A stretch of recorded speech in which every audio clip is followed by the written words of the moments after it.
Warren Gefeller, Russell. Harry Hazlett from Lakin. Lauren Quayle Sill from Hutchison.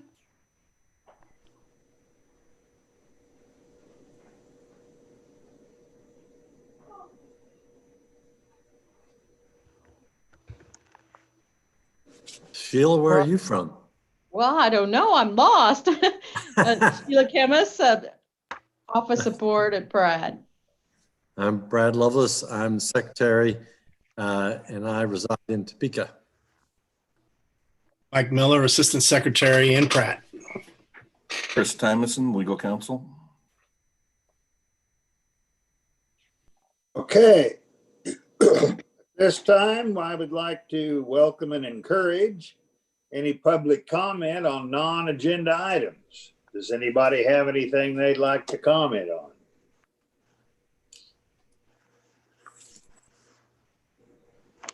And to make a comment, public comment, please use the raise hand function, or you can chat directly to me, Jason Dixon, CIO.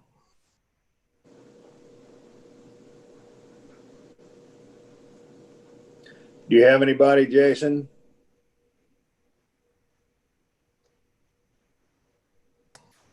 It doesn't look like it. All right. Well, then let's move on. Are you there, Kent? I am here. All right. Let's talk about wild turkeys. Thank you, Mr. Chairman. So in April 2020, the commission voted to allow draw locks for vertical bows as legal equipment for big game. So that was changing KAR 115-4-4 over the summer to increase consistency across species and reduce unnecessary regulations. Staff reviewed KAR 115-4-4A, which still prohibited draw locks for vertical bows for the taking of wild turkey as legal equipment. And so just again, to increase the consistency across big game and wild turkey and reduce some of those redundancies, our recommendation is to strike the language that that disallow that and basically allow draw locks for vertical bows. And as a reminder, and this is in your briefing book, since 2014, there's been as many as 8, but as few as 1 applications for draw locks, which are allowed with an application for disabled hunters.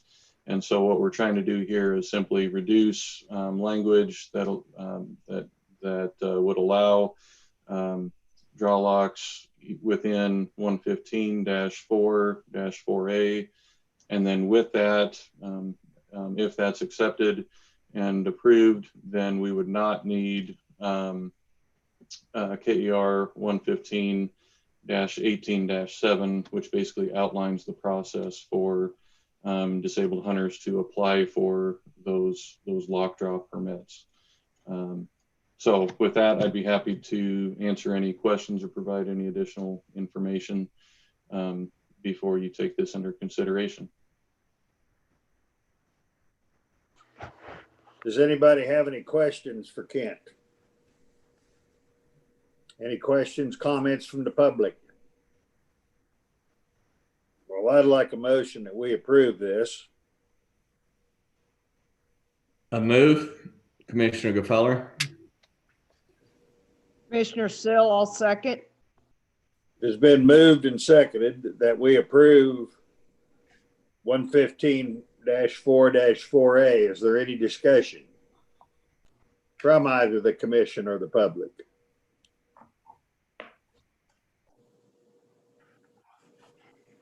Hearing none. Sheila, would you call the roll? Commissioner Sporer? Commissioner Sporer? No, no sound.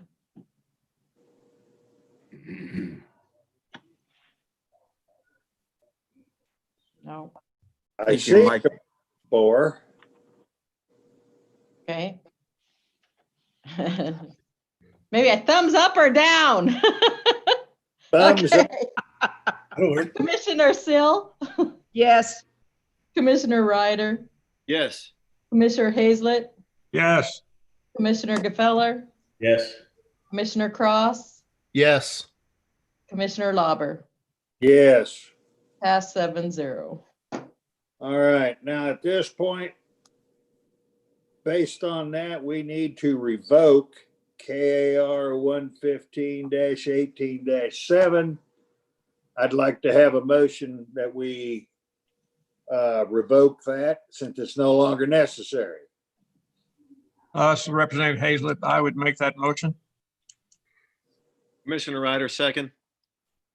Been moved and seconded that we revoke KAR 115-18-7. Is there any discussion from either the commission or the public? Sheila? Commissioner Sporer,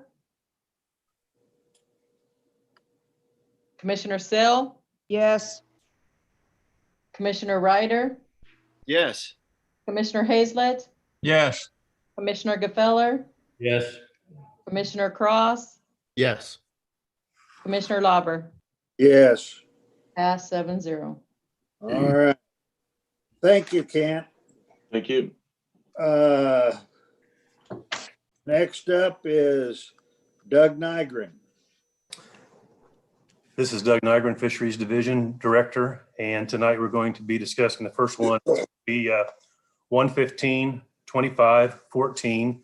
This is a regulation that sets creel size limits, possession limits, and seasons. We have three things we need to do tonight. First, we need to make a change to the actual reg. Then we need to deal with the reference document. We have the reference document as it had been workshopped in the past. And then we also have a possible amendment to the reference document. So I think the first thing I want to discuss is the change to the regulation.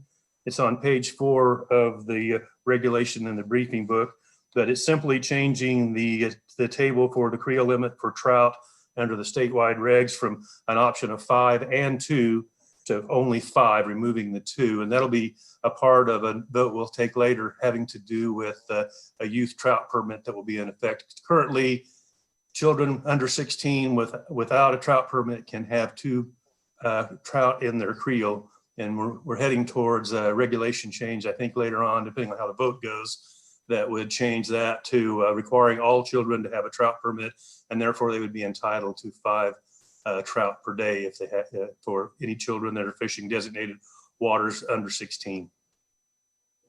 Any questions about the change to the reg? Doug, can you recap the reason, the Commissioner Ryder, can you recap the reasoning to have children under 16 and requiring them to have a trout stamp or whatever? Yeah, and David's going to cover that later on too when we actually vote on changing to create a new a requirement for children to have a permit to fish for trout. The bottom line was there's 2 reasons. The cost of the trout program is going up. And when we first started the trout program a decade and a half ago, at that time, the commission wanted to make sure everybody was paying their own way, and children were required to have a trout permit to fish designated trout waters during trout season. And that was the thought at the time. And then a few years ago, it was decided that maybe we could drop that as a recruitment tool and allow children to fish without a license, without a trout permit in trout waters. And it's been that way for a few years now.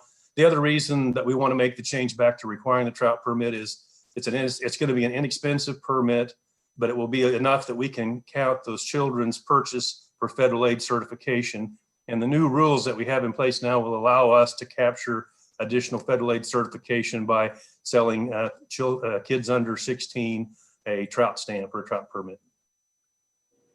And they would have to have a trout permit in those waters that are designated type 1 or type 2, and I don't remember which it is. Right.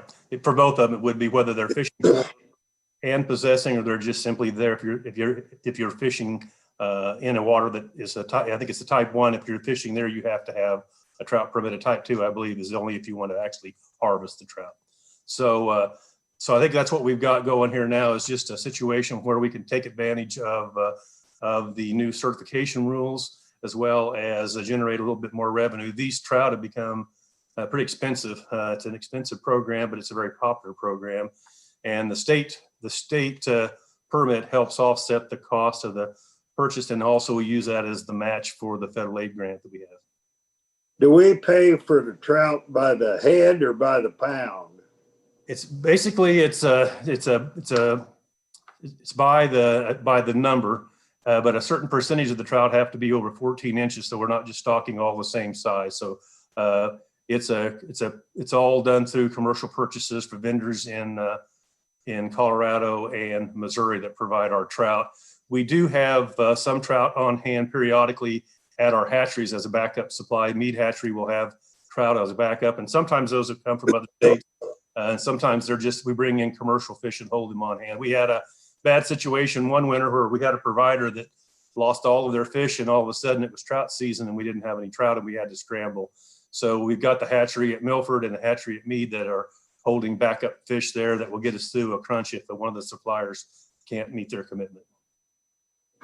Okay, which of these do we need to approve first? I'll default to Chris, but I think we can wait, and can we vote one time to get both the reference document and the reg changed, Chris?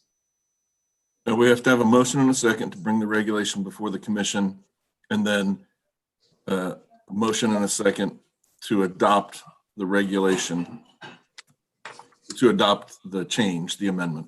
Sorry. Okay. Maybe I should go ahead then and discuss the reference document and the amendment. Would that be appropriate this time? Okay. So we've, in the past commission meetings and workshops, we've talked about the changes to the reference document, which is the document where we have special regulations that are different than the statewide regs.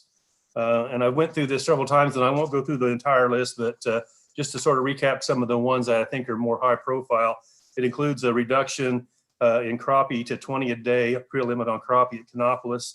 It also establishes more liberal creel limits on 5 rivers, the Caney, the Little Caney, the Verdigris, the Neosho, actually 6, the Ark River, and a portion of the Nenaskaw River on blue catfish. We talked about that before, and that these rivers are becoming populated pretty heavily with blue catfish, and we feel it would be appropriate to let people exploit these if they happen to be in a location and a time when the fish are willing to bite. There's no reason not to allow the harvest, especially since our neighbor to the south, Oklahoma, would like to see some of these numbers cropped off. They're even more liberal than we are. So that would be it. And then we have some small community lake changes that came at the request of the communities, and I won't go into those unless somebody wants me to. So that would take care of the changes in the reference document that you've already seen. But we have a possible amendment, and that amendment is to reduce the creel on striped bass at Wilson Reservoir from 5 a day to 2 a day. And I don't think that made it to the Attorney General in time. That's why we're having to do it as an amendment. And that's coming as a result of improved forage conditions and also concerns about the population. They're needing a little bit more protection. We had some issues with poor forage and body condition for a while, and that's why we increased it to 5 to try to promote some harvest when the lake was low. The lake has since refilled. Shad populations are doing well. But our numbers of striped bass still haven't responded. So reducing the creel should help get the population numbers back up and would allow that population to return to what it was prior to liberalizing the regulation when we were having forage problems for the fish. Does that population reproduce? No, it does not. They're all stocked fish. We stock about 50,000 striped bass fingerlings a year to maintain that fishery there. We missed a year or two from problems with production, and we've also, we've just had issues with forage problems for the fish that we did have there just weren't doing well early on. And we've also received a lot of feedback. Our biologist, Brian Sowers, has talked to the anglers there, and I think there's great support for reducing the creel limit back down. They see a little bit of an issue there, and they would like to see us be a little more conservative with that striped bass fishery there. Well, I assume that they didn't reproduce, but the way you worded it, I got confused. So, all right. Maybe I misspoke. Is that basically where you're at? Do we have more to discuss? I think that's it. I think it's it at this point. So I think I'll let Chris kind of guide you through the process on the vote now. Somehow that makes sense since I'm about half lost. Chris, we need to approve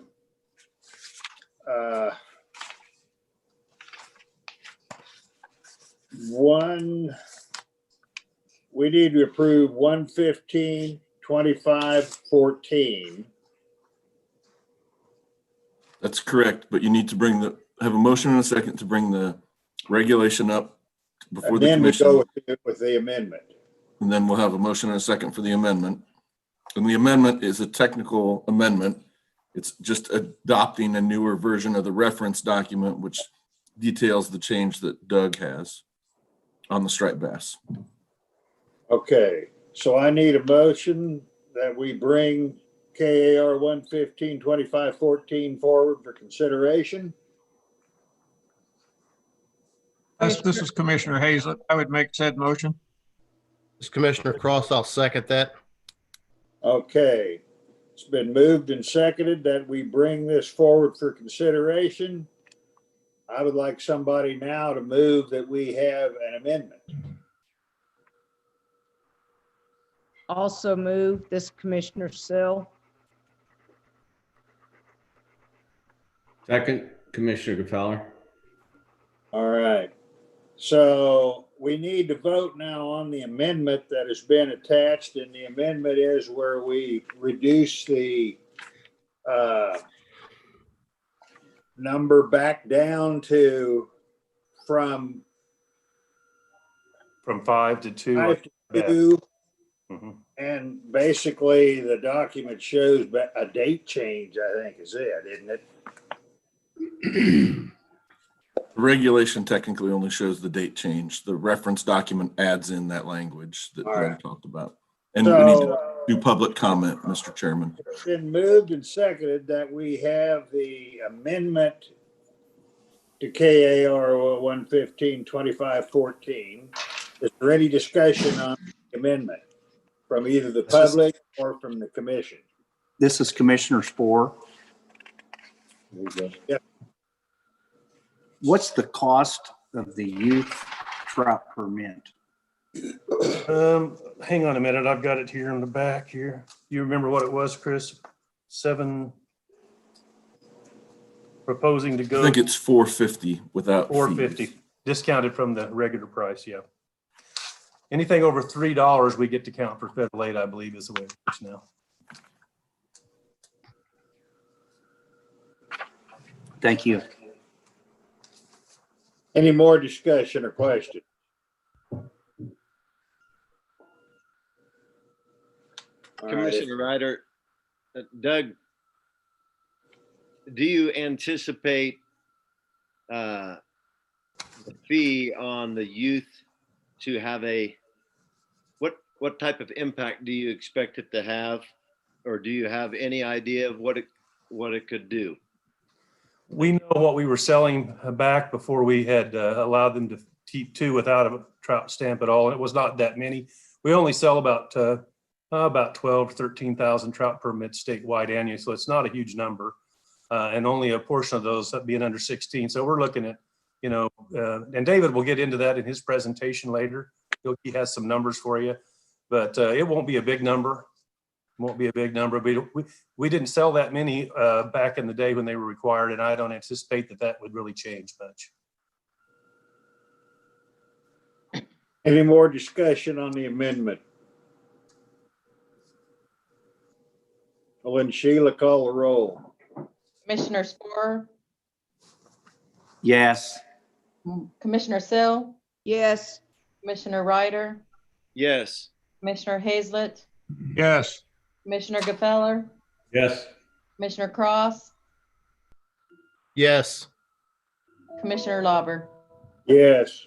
Pass 7-0.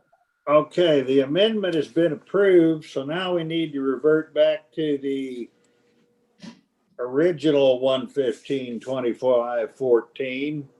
Is there any discussion on that after the amendment has been approved? Mr. Chairman, Chris Yes, Tennyson, it's the regulation as amended. So let's be clear. the Thank you. regulation as amended. I meant to say that. Okay, any discussion? Sheila?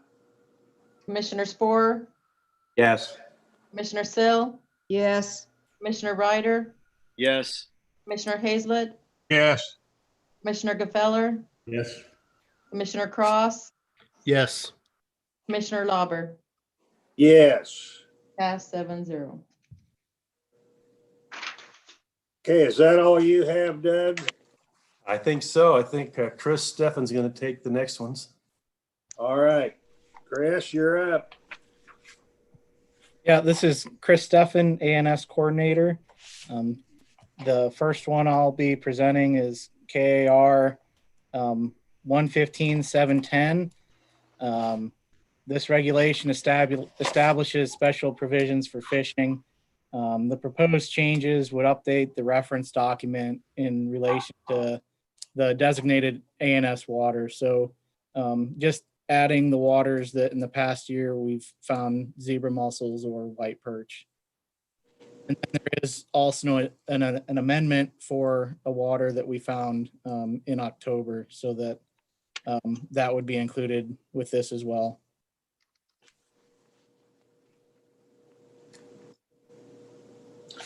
Okay.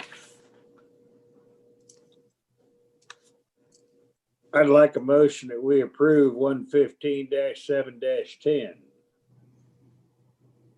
Commissioner Hazlet, I'd make the motion. Do we approve it? Commissioner Cross, second. Okay, now it's been moved and seconded. Before we have any discussion, it's been suggested that we consider a possible amendment to include the Wichita West KDOT Lake. So I'd like that we approve that amendment. Could I get a motion? This is Commissioner Hazlet, I would also move we amend it. I will second that, Commissioner Cross. Any additional discussion or any discussion from the public or the commission on the amendment?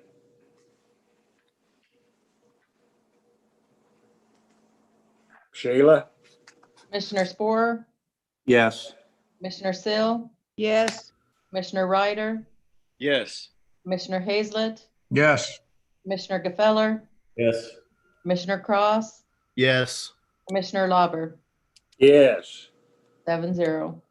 The amendment is passed. Now we need to vote on the regulation as amended.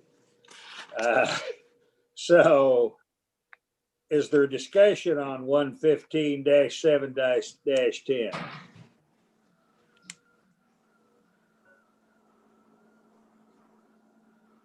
Okay, Sheila? Commissioner Spore, Yes. Commissioner Sill, Yes.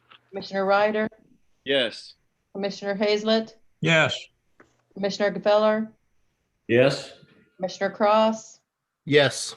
Commissioner Lauber. Yes. Pass 7-0. We're not done with you, Chris. No, not for a little bit. So go ahead. Yeah, Chris Steffen again. The next one is 115-1810. This is our prohibited species list. We are proposing to add several species that were already added to the federal injurious species law. So just kind of bringing our state regulation up to match what the federal government has listed. I have a question. Are our silver carp large scale? No, they're not. Large scale silver carp have not been found in North America, fortunately. Okay. All right, we need to approve this list. And there are no amendments as best I can tell. I don't believe so. That makes the chairman stumble less. So I'd like a motion that we approve 115-18-10. Commissioner Ryder, move to approve. Sill, second. It's been moved and seconded that we approve 115-18-10. Is there any discussion?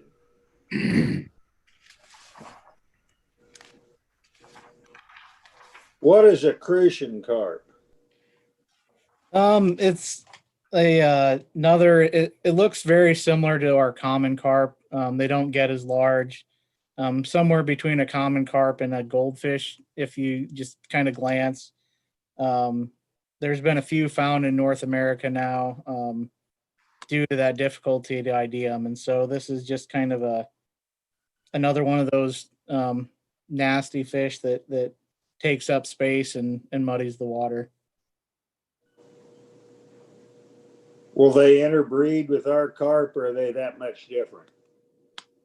That is a good question.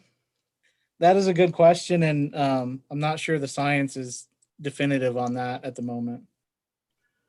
Okay, is there any other discussion on this motion and second from the public or the commission?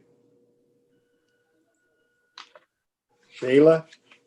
Commissioner Spore, Yes. Commissioner Sill, Yes. Commissioner Ryder, Yes. Commissioner Hazlet, Yes. Commissioner Gaffeller, Yes. Commissioner Cross, Yes. Commissioner Lauber. Yes. Pass 7-0. Okay, Chris. Chris Steffen again. Next one is 115.1-1 definitions. And what we're proposing here is to clarify language related to carp. Our current definition just lists carp. I'd like to be more specific and list the specific species of carp, just to clarify that language.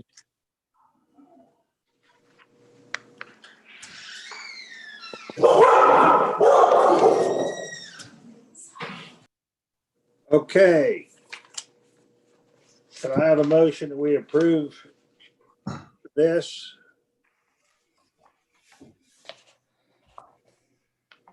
I move. Commissioner Gaffeller. Still second.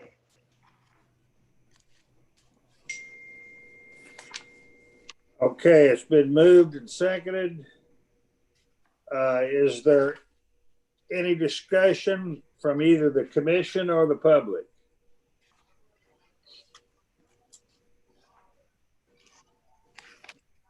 Okay, Sheila. Commissioner Spore, Yes. Commissioner Sill, Yes. Commissioner Ryder, Yes. Commissioner Hazlet, Yes. Commissioner Gaffeller, Yes. Commissioner Cross, Yes. Commissioner Lauber. Yes. Pass 7-0. Okay, Chris. Yep, Chris Steffen again. We'll move on to 115.7-3. This regulation pertains to the taking of bait and use of bait fish or minnows. The proposed change would allow the use of silver and big head carp larger than 12 inches to be used as bait, provided that the fish are not transported alive from the water. So these Asian carp won't hit like a normal lure or hook. They are good catfish bait, so this is just a way to allow people to capture these unwanted fish and use them for bait. But if they want to, this Commissioner Lauber, if they want to be moved to another area, they have to be killed, or can they be even moved? They can't be moved at all. These two species are on our prohibited species list, so you can't possess them alive. So if you catch that fish and want to keep it, you need to immediately kill that fish. So I take a throw net and I catch one, and then I want to set a limb line with it. I've got to kill it before I set the limb line. Correct.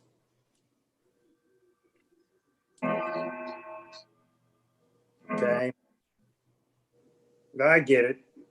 Can I have a motion that we approve this? Motion to approve, Cross.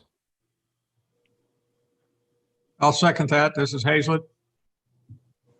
It's been moved and seconded. Any discussion from the commission or the public? Sheila? Commissioner Spore, Yes. Commissioner Sill, Yes. Commissioner Ryder, Yes. Commissioner Hazlet, Yes. Commissioner Gaffeller, Yes. Commissioner Cross, Yes. Commissioner Lauber. Yes. Pass 7-0. Thank you, Chris. You're welcome. All right, now David's going to talk to us about the new trout permit. Yes, thank you, Commission and Chair, for the time to talk to you guys tonight.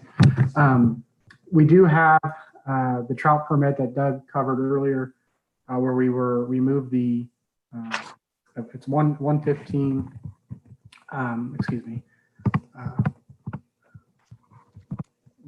115-18-12, where we removed the youth exemption from the permit. And now we wanted to create a trout permit for the youth at a reduced cost. It would be $4.50. And the adult trout permit that currently exists, which would become the adult trout permit, is $12 as a fee, just as a reference.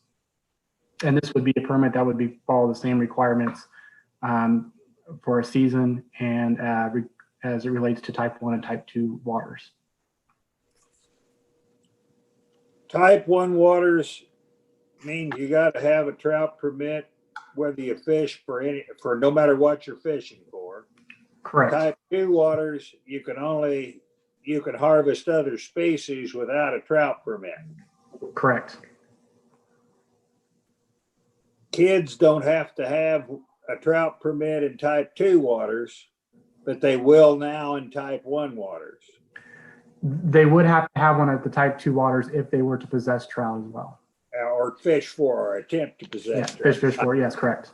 Got it.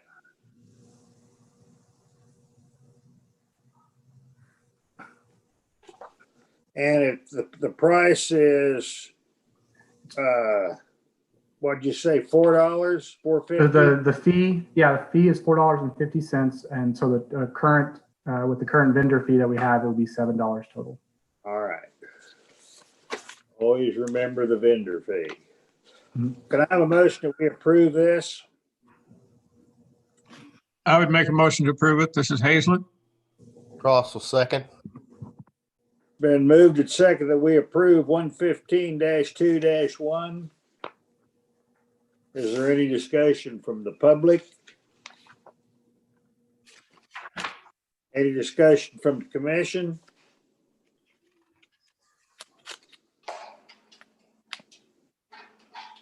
Okay, Sheila? Commissioner Spore, Yes. Commissioner Sill, Yes. Commissioner Ryder, Yes. Commissioner Hazlet, Yes. Commissioner Gaffeller, Yes. Commissioner Cross, Yes. Commissioner Lauber. Yes. Pass 7-0.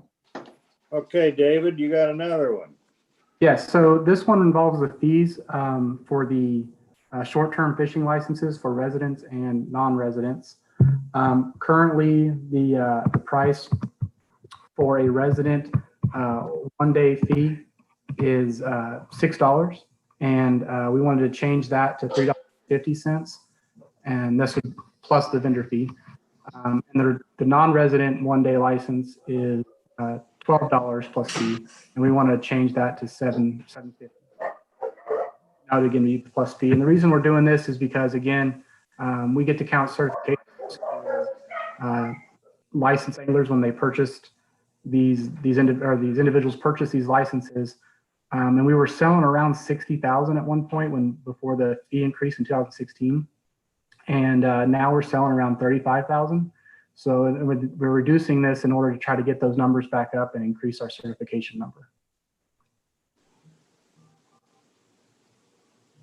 Based on revenue produced to the agency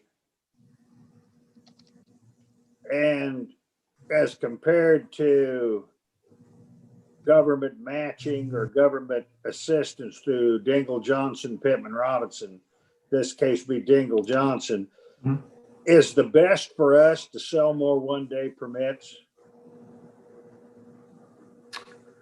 That's a hard question. So I guess the goal would be as it would be best to sell them versus not selling any to anybody. And funny thing is that about 60% of the licenses sold short term were to unique individuals. So that means about 40% of the people out there were buying multiple daily permits. Some got up to like 25 or 26 daily permits in a given year. So for those people, we would actually prefer them to keep buying those 1 days because we would continually get that wildlife fee fund revenue. But when it comes down to the license holder versus a yearly license holder versus a 1 day, we get the same amount of money per angler for that.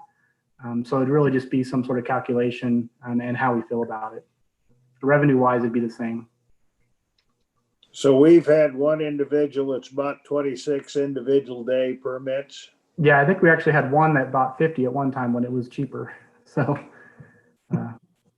basically every Saturday they bought a daily permit. We need to find him and send him a hat. Yeah, for sure. Okay. Can I have a motion that we approve this? Still also move. Gefeller, second. Been moved and seconded that we approve K 15-2-1. Any discussion from the public? Any discussion from the commission? Sheila?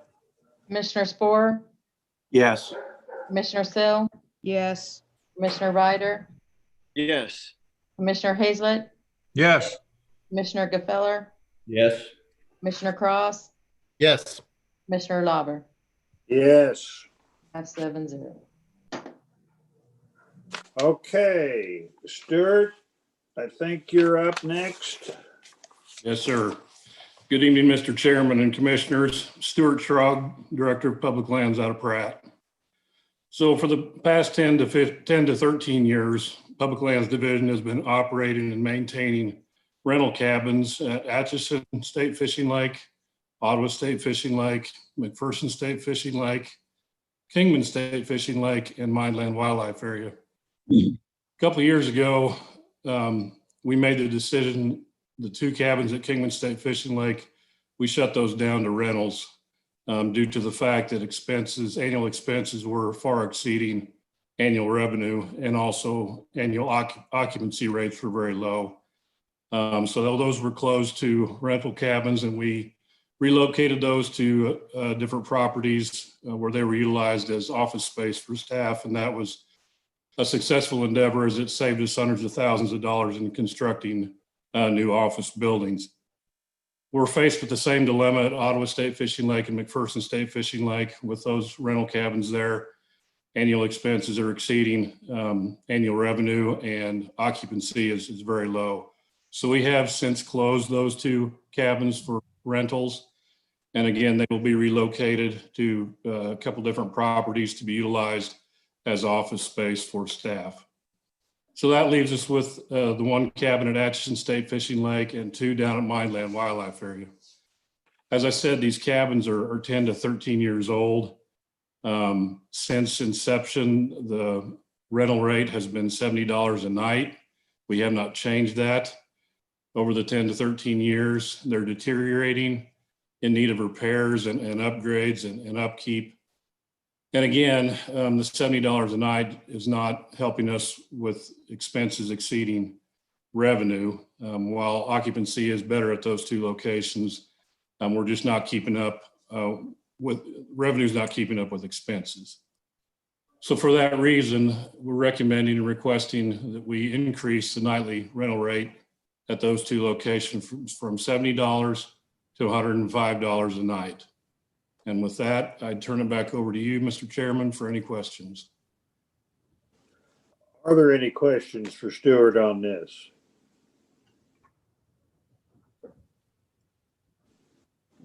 Well, I'd like a motion. I guess we vote on this. We don't vote? We do not. The All right. consensus, if everybody's okay. It's fine with us, fine with me. And is there any other discussion on this for Stuart?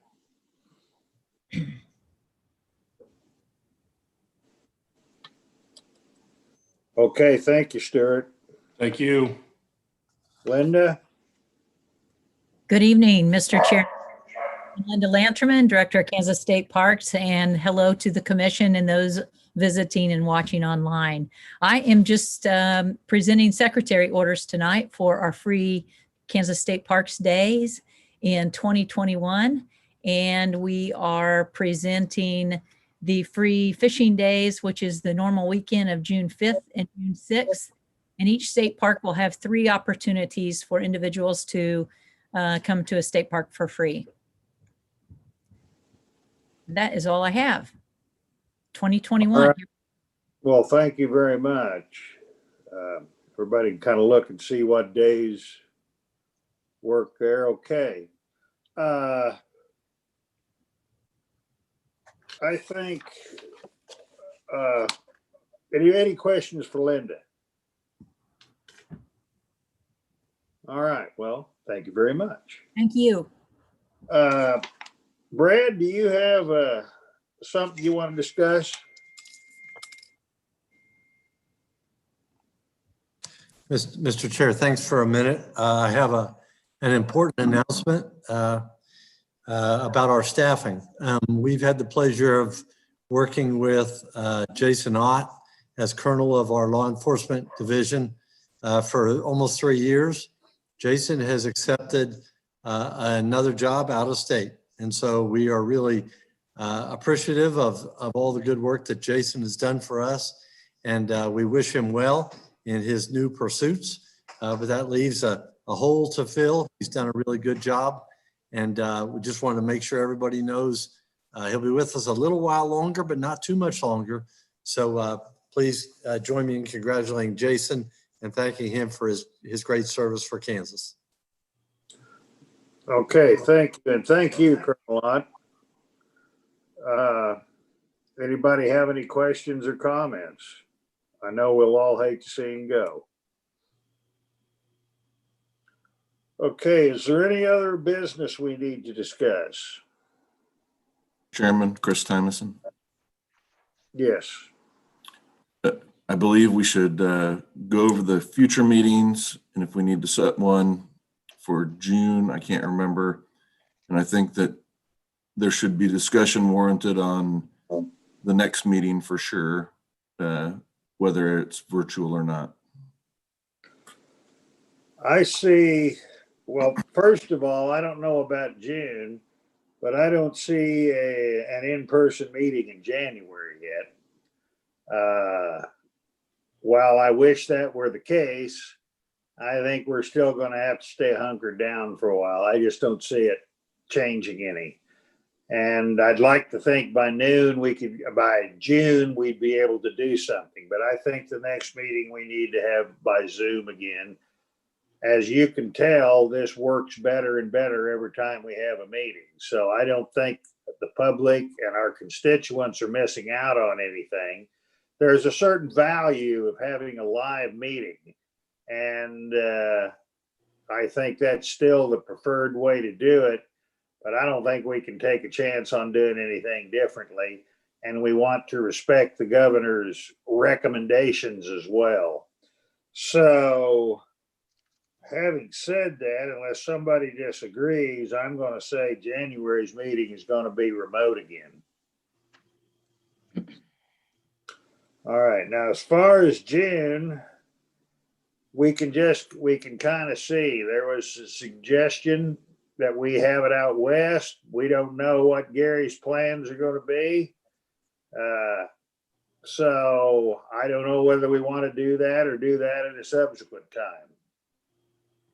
Chris, do you have any suggestions? Well, if Mr. Chairman, Chris Tymason, if Sheila would go over the next dates for us, that would be beneficial. Okay. All right, so January 14th is now going to be virtual. March 25th in Topeka. Right now I have booked the Shawnee Parks and Recreation Reynolds Lodge at Shawnee Lake. April 29th in Beloit at the Rolling Hills Electric Cooperative.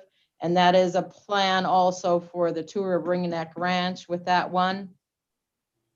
And then June We have not set the date yet. So,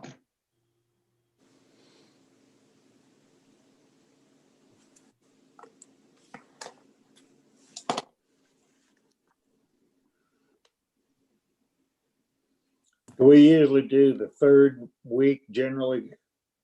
yeah, it's usually around the 25th, whatever that day is. Well, there's June 24th or June 17th.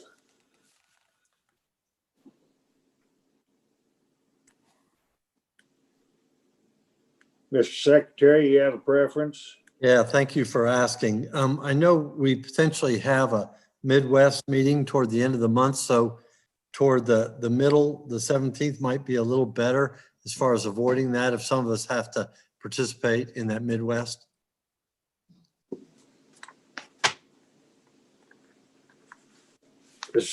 June 17th is fine with me. Can we set the date and decide on where later? Yes. Okay, let's set the date of June 17th and decide on where later. Yeah, if we set it in January, that should give me enough time to find a location. All right. Is there anything else to come before the group tonight?